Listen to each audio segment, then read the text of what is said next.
Hello! మన ఫ్రెండ్స్‌ని కలవడానికి మనకి ఎన్ని రోగాలున్నా పక్కన పెట్టేస్తాం కదా! యాక్చువల్‌గా హెల్త్ బాలేదు. ఆయన కూడా నా ఫ్రెండ్స్ కలవాలన్నారని చెప్పి నేనైతే బయలుదేరిపోయా. ట్రాన్స్‌ఫర్ వెళ్ళిపోతావు కదే! ఈసారి కలుద్దాము. మళ్ళీ గెట్ టుగెదర్‌లో అందరూ కలవచ్చు అని చెప్పి అంటే, మిగతా వాళ్ళు చాలా మందిని గ్యాదర్ చేసుకుందాం అనుకున్నాము. టైం సరిపోదు. వాళ్ళు బిజీ షెడ్యూల్ కదా! వీళ్ళు కూడా బిజీనే యాక్చువల్‌గా.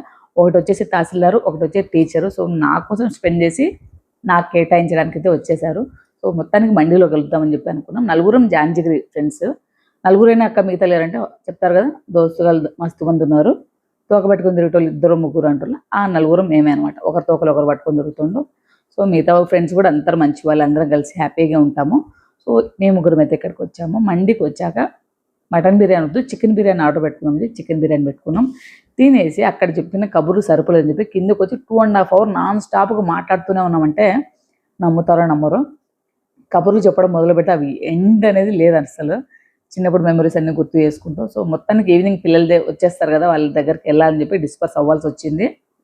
అలా డిస్పర్స్ అయ్యి అయినా తృప్తి తీరక మళ్ళీ ఒక చోటుకొచ్చి టీ తాగేసి అక్కడి నుంచి డిస్పర్స్ అయ్యామనమాట. సో, ఫ్రెండ్స్‌ని అప్పుడప్పుడు కలిస్తే మనకు కొంచెం ఎనర్జీ వస్తుందని నా ఫీలింగ్. వీళ్ళంతా నా 10th class classmates, best friends కూడా. మీకు ఈ వీడియో నచ్చితే ఒక like and subscribe. Bye bye. Thank you.